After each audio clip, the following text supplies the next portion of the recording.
seminar by VigyanShaala on a very exciting theme, nanotechnology to rewire the brain, science or fiction. So we are very, very excited to have Dr. Vini Gautam from University of Melbourne, Australia with us today. Thank you, Vinny, for doing this talk at such an ungodly hour at your end. I don't know what time is it there, but I'm sure it's late Saturday evening. And yeah, so thank you very much for giving your time to us today. Before we proceed, I would briefly like to introduce you to our audience. And yeah, so Dr. Vini Gautam completed her PhD in material science in 2014 at the Jawaharlal Nehru Centre for Advanced Scientific Research, Bangalore, India, where she developed novel interfaces for retinal prosthesis and bionic vision. In 2020, Winnie started as a lecturer in the University of Melbourne, Australia, where she continues to expand her cross-disciplinary research in neural tissue engineering. In this talk, Winnie will present some of her cross-disciplinary research work at the interface of material engineering and neuroscience. She will also briefly share her journey and experience of being an international early career academic outside India. Also, we are very excited to hear about how, Vinny, you combine so many different nuances of physics, chemistry, biology, and engineering into such an exciting theme. So, over to you, Vinny. Thank you very much again for joining us today. Thank you, Darshana. Thank you to all the team at VigyanShaala to organize this talk for me today. I am really excited to interact with the audience and actually present my research at your platform. So yeah, thanks again. So as Darshana mentioned, hi everyone. My name is Vini and I'm at University of Melbourne right now. And today I'm going to present a topic that I've titled as nanotechnology to rewire the brain. And the question I'm going to ask at the end is, what do you think? Is it science or is it fiction? Is it something that is achievable at all?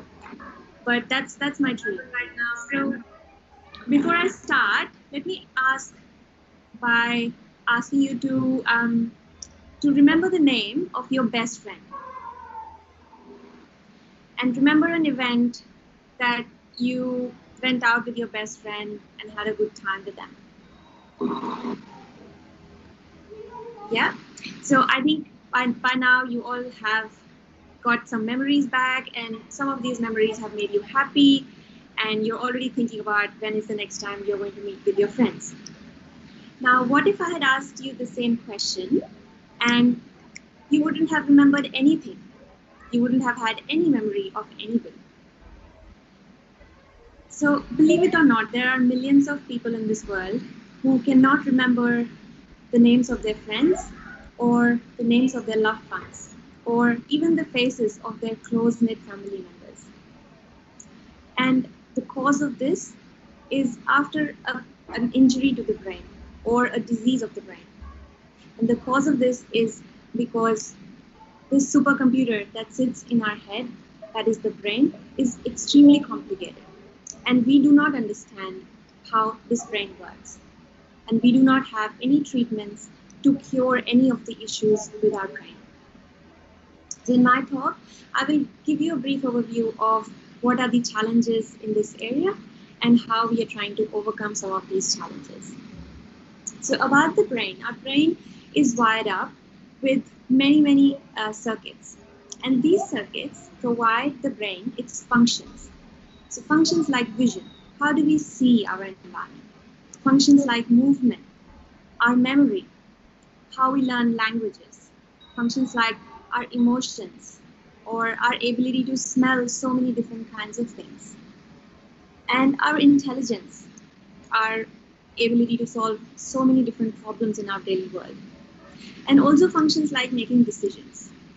So as you can see, our brain is extremely smart, and hence you can imagine that it's extremely complicated as well. But what gives brain all these functions together are these cells called neurons. And we have about 100 billion neurons in our brain, and these neurons form the basic building circuit of our brain. So neurons connect with each other in a way which we call neural network. Okay, and this we have out of 100 billion 100 billion cells, there are many more billions of neural network forms from neural networks which exist in the brain. Now in real life, I'm going to show you some images how real life neuron looks like. So this is the single neuron from a particular part of the brain, and these are its processes. So all these lines that you see out of a cell in the middle are part of the same cell, and they are called processes or neurites. Now one single cell was on the first figure, and on the second image you can see there are many cells in a neural network. So it's a dense connection between many neurons. And this is an electron microscopy image of a neuron, as you can see in a 3 dimensions. So the cell body in the middle is like a sphere, and then you have the processes which are quite tiny compared to the cell body in the middle. And I'm showing you these images so that later you can connect with these based on the images from my laboratory.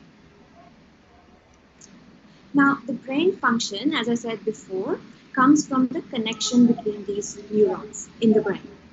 So 2 neurons in this image, you can see, they connect with each other, and they have a signaling mechanism from based on some neurotransmitters. You can call them some chemical molecules. Okay? And at a macro scale, the neurons form this kind of connection. So from the top, I'm just finding my cursor, just a second. So from the top, this is from the top of the skull, and this would be deep inside the brain. And you see these neurons form a particular kind of pattern. They're connected in a particular pattern, particular orientation. Now, that's all good. This is how a healthy brain works. What happens when we have a brain damage? What happens is these connections break. Neurons cannot connect with each other, so they cannot transmit signals between each other. And when they cannot transmit signals within each other, the particular part of the brain stops functioning. Therefore, people can be left with states such as loss of memory, or loss of movement, or loss of vision, or loss of smell. So any part of the brain that gets damaged results in a particular disability in people. Right? So some examples of brain damage are brain injury, like a physical injury to the brain. Then we also have stroke, where brain cells get deprived of oxygen and they die. And we don't have any treatments for these diseases of the brain, for these injuries to the brain. So we can stop blood clotting in stroke, for example, but we cannot cure the damage to the particular part of the brain in terms of how neurons connect with each other. And there are other brain conditions which don't have treatment. They are like dementia, and affecting millions of people worldwide. We have Parkinson's disease and epilepsy. So there are some staggering numbers. I've put some numbers for Australia as well. So considering that 500,000 people in Australia currently have dementia, if you consider the total population of Australia, it comes to a big percentage, right? And as our aging population increases in number, this percentage will keep increasing. And this is going to be the case for every country in the world. So what's my research goals? This is a big problem. We don't have any treatments. Brain is very important, but a damage cannot be repaired. So my goal is, can we mimic how the brain works or how the neurons connect? So we know that neurons connect, but how? And if we know how they connect, can we mimic that?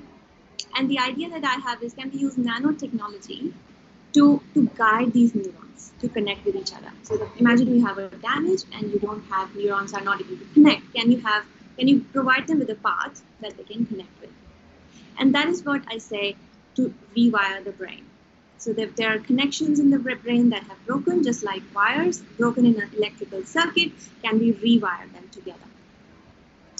And the idea is that you have brain circuits which are damaged due to an injury or a disease and cause a loss of memory, movement, and vision. What if we use some technology to restore these circuits? So you have a damaged cell and then damaged circuit, and then you sort of repair that using tissue engineering and nanotechnology. What's nanotechnology, right? I'm sure many of you have heard about this word nanotechnology in your daily life, or in newspapers, or in scientific magazines, or in your school curriculum. Nano comes from a word that literally means dwarf, which is very, very tiny. Okay?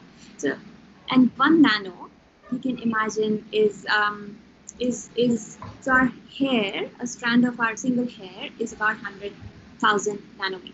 So one nano is 100,000 times smaller than our single strand of a hair. So it's very, very tiny. Okay? So nanotechnology is a technology to study materials at that scale. So they're very small, we cannot see them by eye. So it's like looking at your DNA. So we can't see them with the eye. We need electron microscopes to look at these materials. And we need specific techniques to fabricate any material at that tiny scale. Okay? So I work with that technology, and I fabricate some materials there. So why do we want to look at nanotechnology? So one is, it's exciting to go at that scale and look at that. And this is one of our chips. This is a semiconductor chip that we have fabricated, and the features here are 100 nanometers. So these are like pillars. You can call them pillars that we have fabricated. And they are 100 nanometers in diameter. So why do we want to use nanotechnology for the brain? So the reason is that the neurons, when they sit in the brain, they're surrounded by this soft material, okay, in which they're embedded inside our brain. And this material has physical features or structures that are at the nanoscale. So the idea is, if we can mimic the features of the brain itself, which we call the extracellular matrix, which is the material surrounding the neurons, if we mimic these structures, maybe we can guide the neurons. And the kind of material or the kind of physical structures that I have, I'm using nanopillars in what you see in the image here. So once I have these nanopillars, once I have some features of the at the nanoscale which mimic the brain, then what I do is I extract brain cells from animal brains. Okay, so I work with rats, and then I extract the rat brains and take the cells out, and I grow the cells on these chips. Once the cells grow, I observe, are these chips providing a platform for the neurons to grow, or the neuron cells to grow? So in the next part of my talk, I'm going to show you some images, some images from my laboratory, which will tell you that we can indeed guide neurons using nanostructures. Okay, and I call my chips nanoscaffolds. The scaffolds mean something which provides a physical platform for the cells to grow. Okay. So this image shows you a brain cell extracted from an animal brain and growing on a nanoscaffold. Okay, and remember in the first slide, I showed you a 3D image or from an electron microscope that shows you a cell body in the center, and then these neurites coming out of this cell body of a neuron. So you remember this neuron here. And then these neurites are coming out. And if you see this insect here, you can see it is the neurites are getting guided along these nanopillars. Vinny, we can't see your pointer. We can't see. Oh, let me try it. Sorry for interrupting. That's okay. How about now? Can you see? Can you see my pointer now? Yes, I do see now. Yeah. So this is the cell body here. This is a real neuron from an animal brain, and you can see a cell body here. And these neurites are getting guided on this nanoscaffold. So if you look at this axon, it actually comes out of this cell, and it keeps going flat out in a straight line until it sees a flat surface. And in the inset, you see these neurites as well coming out, or these processes coming out from the neuron, and they're sort of trying to find their way. Where do we go? And they decide to keep going on in a straight line. So this image is very crucial. It shows you that with using nanotechnology, we can guide the growth of neurons right at the nanoscale. We can control how the neurons are growing at a very, very small scale. And this image is an image of a neural network. So remember I showed you how cells look like in a network. This is a real life image. This is real neurons real neurons taken out from a rat brain as well. And in this image, you can't see my nanoscaffold because of the way it's taken, but you can see in the middle, in the middle square is where the nanoscaffold is. And you can see that within this scaffold, we are able to guide the connection of neurons in straight lines, as you can find in the brain, where the neurons come in straight lines from the top of the skull to the bottom, into the middle of the skull, middle of the brain. Right? So you can see that we are able to grow neurites, or we are able to guide neurites in the X and the Y direction. And finally, what we're interested is in understanding whether the formation of this circuit has an effect on the function. Right? So what I've shown you is using nanotechnology, we can guide the growth of neurons. But what about function? What about if there's a brain, if there's a part of the brain that has got damaged? Fine, we come up with our scaffolds, we guide the neurons to form connections with each other, but are we able to get the function back? The function that was lost due to the damage, right? So that is what we're currently studying. In this image, I show you a simple study that we have done in terms of looking at a cellular activity.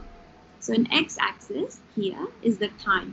So we monitor a cell, for example, in this cell, we monitor what happens to the cell in time, oops, the cell gets active. As I said, the neurons have electrical signals, they connect with each other electrically. So, okay, the cell is active, and so on. So this is how we are doing it for many cells and many parts of these cells. And the ultimate goal is to understand whether this kind of function that we're observing is a real life function. Does it mimic real function of a brain? Okay, so what I've shown you is that using nanoscaffolds, we can guide neural growth, and we can actually guide a whole neural network. So we can guide not just one cell, but we can guide many, many cells together. And finally, there has to be a way to guide circuit function so that we can restore the function back to its original state. And the future, as I asked you before, is it science or is it fiction? So imagine we have a healthy brain where the neurons are connected to each other in a particular fashion. And if the person is able to continue all his or her movements and language and memories and all sorts of daily activities normally. And then a particular part of the brain gets damaged, which means a particular circuit in the brain gets damaged, right? And are we able to create scaffolds that can rewire the brain? So what will happen is we'll come up with our scaffolds, we will stick them into the brain. These scaffolds will patch up a particular part of the brain that was damaged. Right, so that's for me. That's the dream that I'm currently pursuing, and I'm very, very happy to take any questions and interact with anybody who wants to ask anything. Thanks a lot. Thank you, Vini, for such an exciting and accessible talk. Can you hear me? Yeah.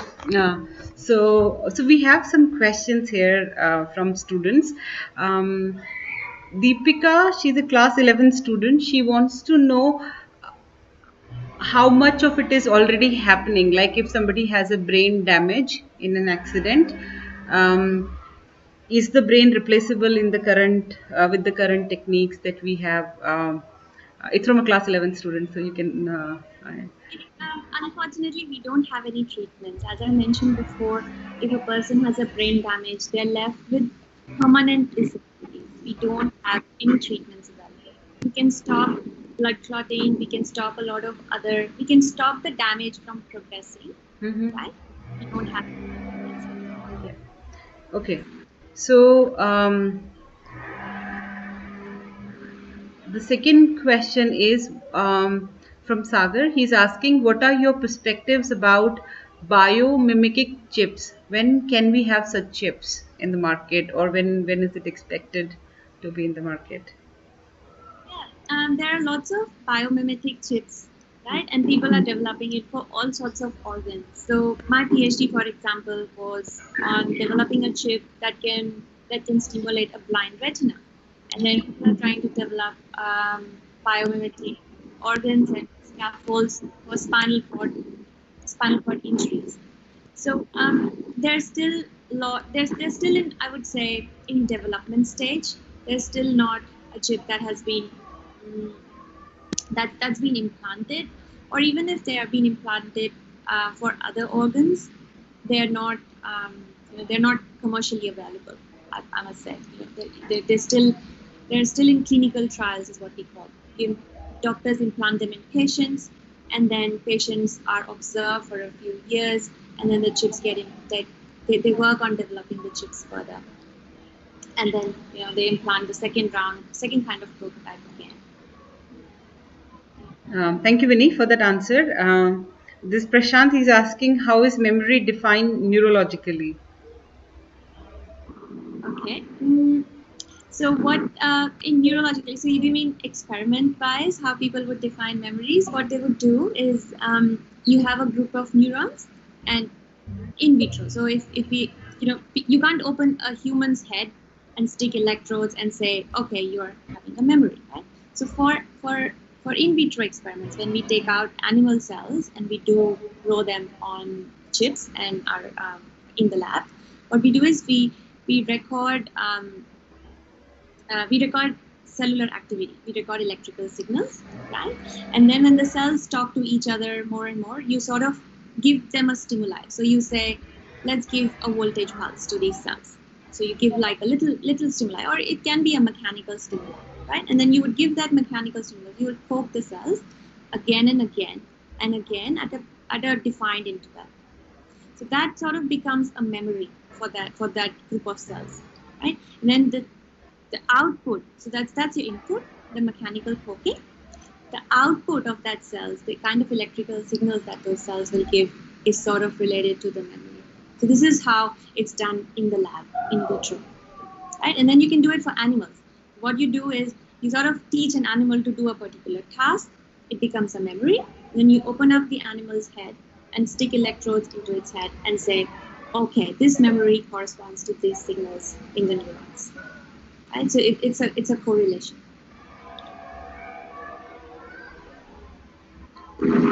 Thank you, Vinny. That's a very exciting way of imagining memories in terms of electrical signals. So, so the next question is from Anustav Pal. How scalable are these nano scaffolds? How are they going to be deployed in the brain? And Anustav also says, thank you for the awesome talk. Thanks for that question. That's a good question. So at the moment, I think you picked it up already, that my scaffolds are very tiny, right? I have maybe I only have 1 mm by 1 mm scaffold, right? And our brains are big. We need something bigger. So I have not scaled them up yet. I want to optimize the functioning of the neurons and the neural guidance at very tiny scale right now, but they're absolutely scalable, right? There's no limit on how big we can make it. The limitation comes from how small we can make it, and whether the cells really behave like a real brain. That's the limitation. Once we are 100% sure that they're behaving just like a real brain at a little scale, at a tiny scale, there's no problem in scaling that up. The important part is to optimize the brain cells functioning at this scale. Thank you, Vinny. The next question is from Manohar Rao. Is there a possibility of neuron replacement? So I'm guessing that he's saying, can we just replace the neurons? Can we just get rid of the neurons, right? Yeah, I guess so. There's a field called neuromimetics, where people are trying to create artificial neurons, right? So I would not say that it's not a possibility. Maybe there is a possibility that people can have artificial brains where there'll be no real life neurons, and you just get the brain out and have an artificial brain in. But again, it's similar to the question that I asked before: is it science or is it fiction? We'll find out a few years down the line, maybe 10 or 20 years down the line. We'll find out. Okay, great, Vinny. So this is another question from a school student. Anuj, he's asking, why do scientists work on mouse only, or are these experiments also being done on humans these days? So, it's funny. So we cannot do experiments on humans. So because humans are the most precious organisms on this planet, right? And we have too many mice, and we have so the answer is that mice are, the scientific reason is mice are easy to breed. Okay, we can maintain little colonies of mice. So you start with a male and a female mice, and soon you will have a whole colony of mice. Okay, so if you can do one experiment, and then if that experiment fails, you have another mouse that you can use to try your hypothesis. Right? And then if not, you have, so it's very easy to breed them. You don't have limitation on how many samples you want to have. So that's one, right? But of course, these are animals, and we have to be kind to them. So when we as scientists, we work with mice, we have to write animal ethics. So we have to justify how many mice are we using, right? And are we treating them well or not? So we have a proper protocol into how do we breed them. We have to provide them regular food. We have to provide them good environment, how they grow. And we have to have approval from government authorities that, okay, there's a limit on how many mice we can use in one particular year. And we have regular checks in our laboratories, whether mice are being bred properly or not, right? We cannot be inhuman. We have to be kind to these animals. And every time we write a paper as well, or any research outcome that we publish, we have to acknowledge that we use these many animals. And once we have used these animals, we have to incinerate their bodies also. It's all very regulated, right? It's not that we are being cruel, but unfortunately, that's the real truth. We have to work with animals. We cannot. Humans are too precious to be used as lab specimens. Okay, great, Vinny. That was a very nice explanation for a young student who is hearing us today. There's another question about concerns related to privacy and emotion deciphering by some regimes using these techniques. Do you see that as a remote possibility? Like, you are saying that you are inserting neurons and decoding memories and everything. So do you think this can have serious implications on the way democratic societies work, or freedom of expression and all in that direction? Like, what are the ethical concerns of the research that you are pursuing? Yeah, that's a great question. So some of these, I think there was a question before as well about these biomimetic chips or these implants, basically anything related to prosthetics, right? And there are a lot of ethical implications, and fortunately, we have regulatory bodies that regulate the ethics, right? So we cannot just develop any chip and say, look, we have this prototype. How about we go on implanting them in human beings? Right? And that is another reason why animals come into picture. So before we start with mice, and then we slowly go up to bigger animals. So you might go to rabbits, or you might go to sheep.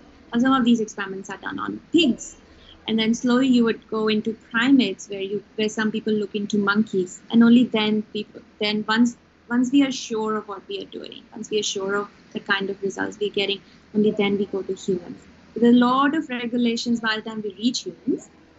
And once we reach human beings, and once we implant chips, any chips, whether it's artificial arm or it's artificial eye, then there are a lot of regulations there as well. We have to see what kind of patients we work with, where that information is not released publicly. They closely work. Surgeons will closely work with patients, and there's also usually a team which will help the patient to integrate into the society. So when I was doing my PhD, I was working in the bionic vision. So I can give you an example.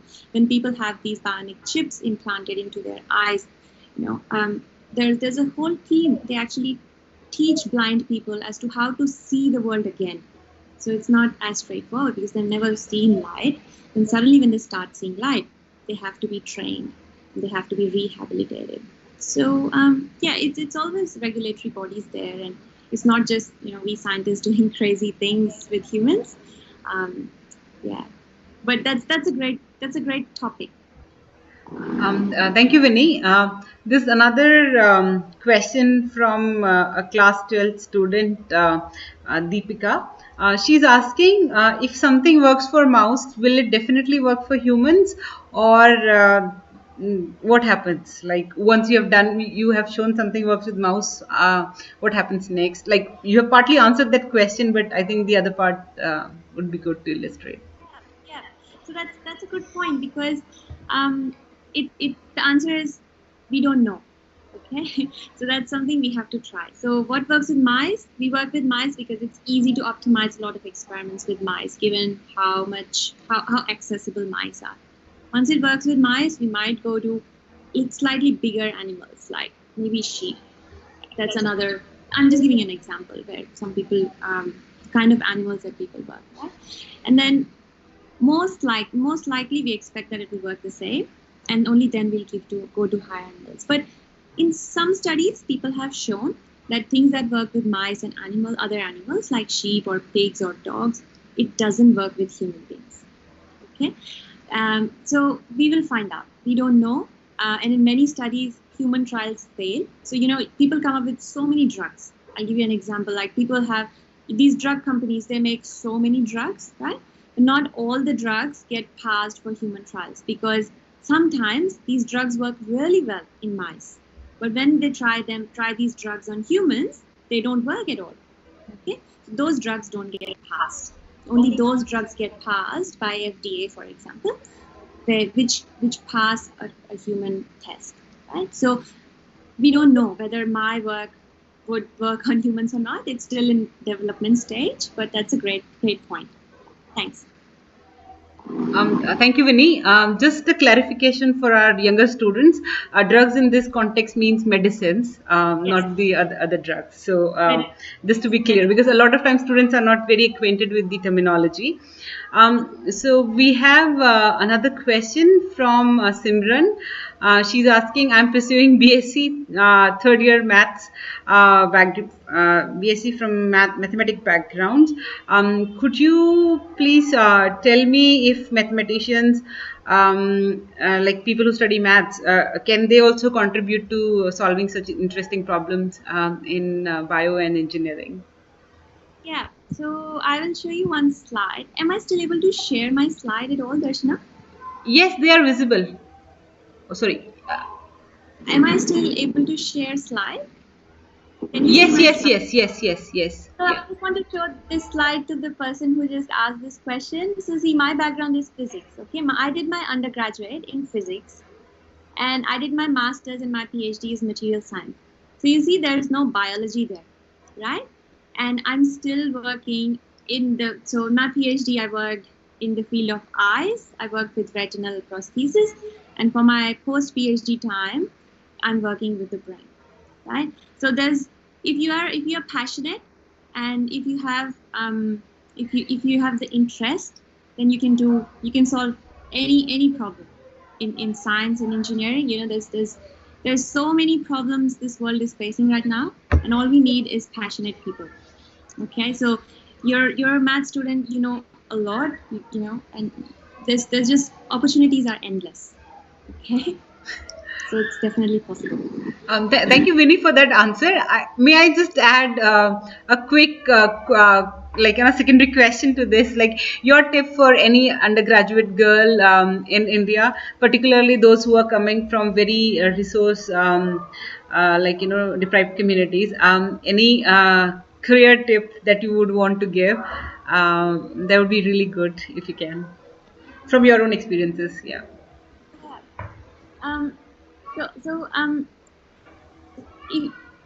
You specifically asked for girls, so I have to say that there are going to be a lot of barriers for you. Okay, if you want to pursue something, first I have to say, whether you're a girl or a boy, if you have the passion, it doesn't matter what your gender is. So never feel like you're a girl, so you're behind somebody.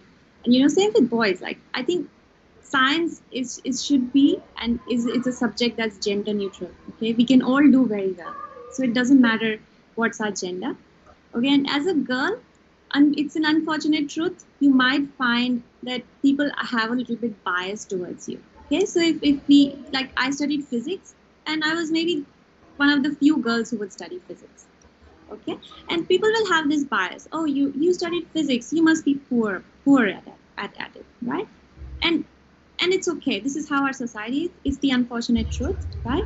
But don't get affected by it, right?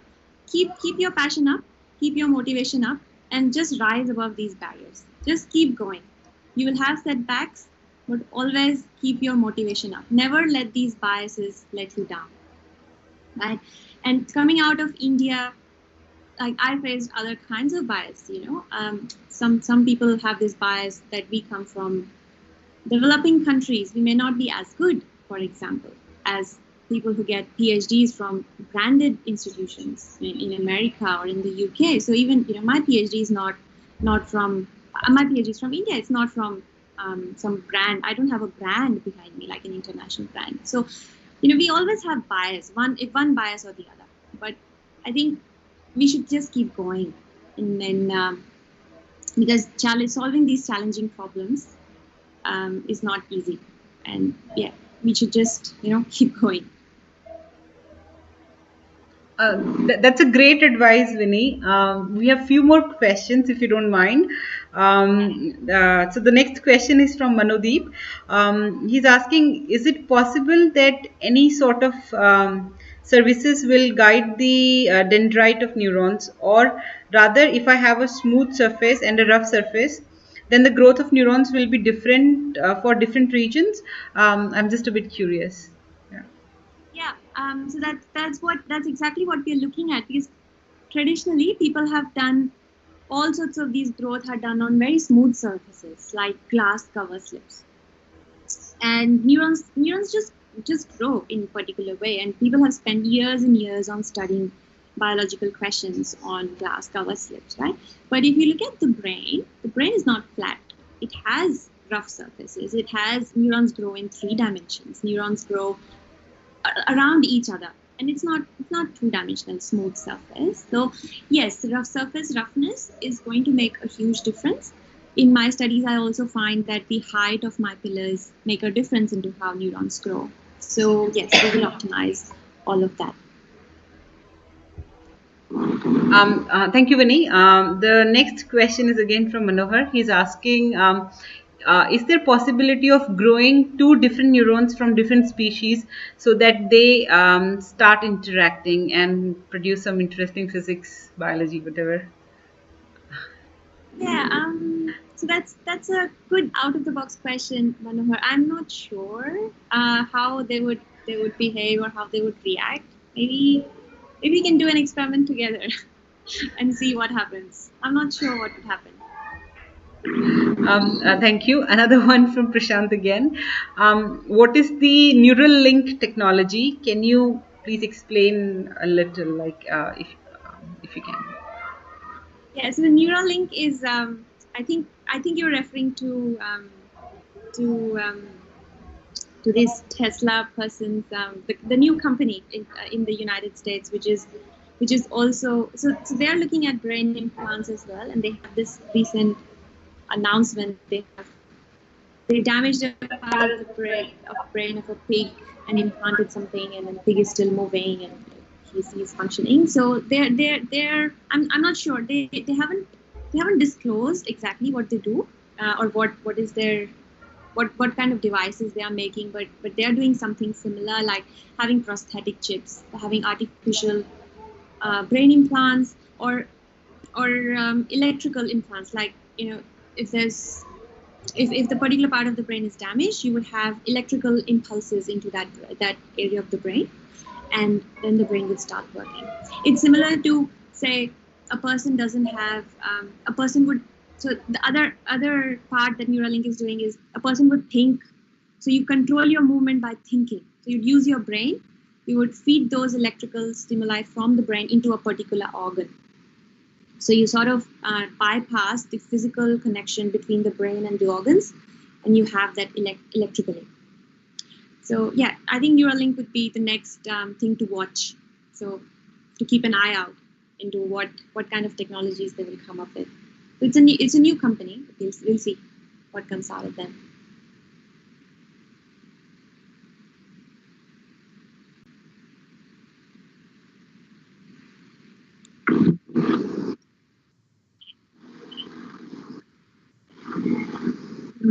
Yeah, I can.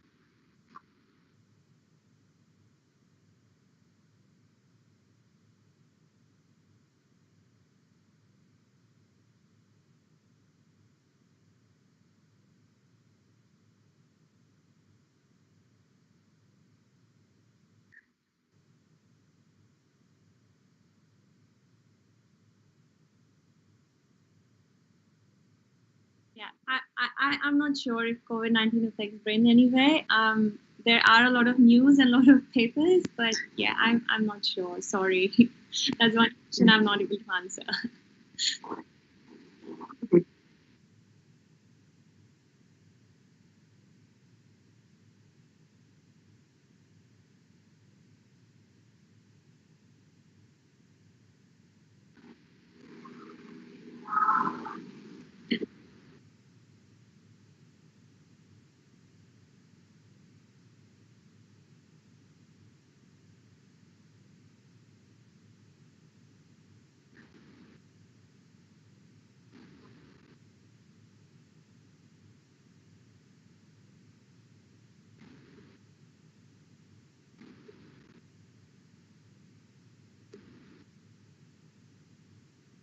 Yeah, yeah. I mean, as I said before, everything is possible. You have to have the right passion. We can study. There are a lot of books, but I have to say, if you're stuck at something, ask for help.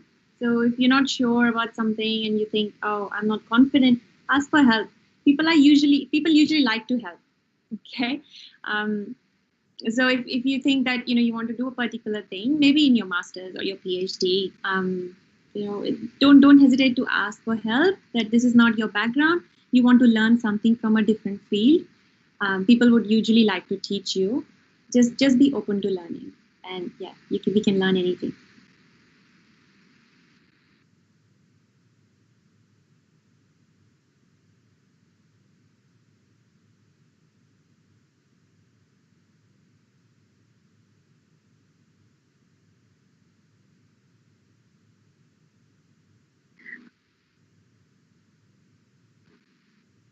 Yeah, I did not dream of becoming a scientist, to be honest. I think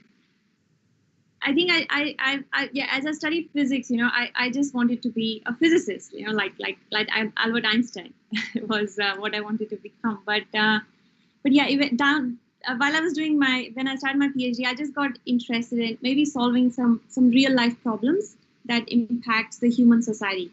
How can I do research that makes a difference to a lot of people at the same time, right? And that's when I got interested into diseases and biology.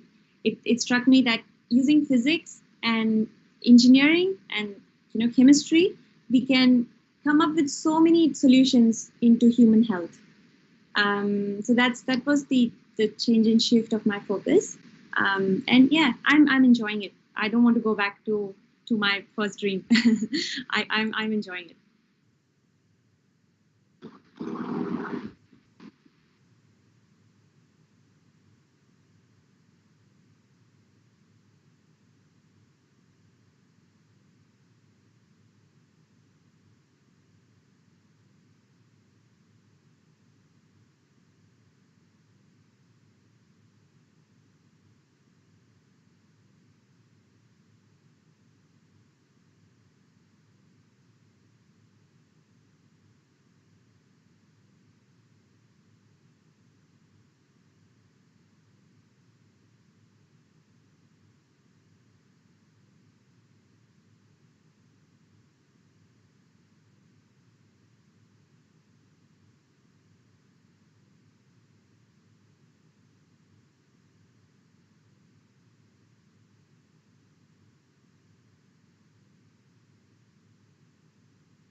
Able to hear me, right?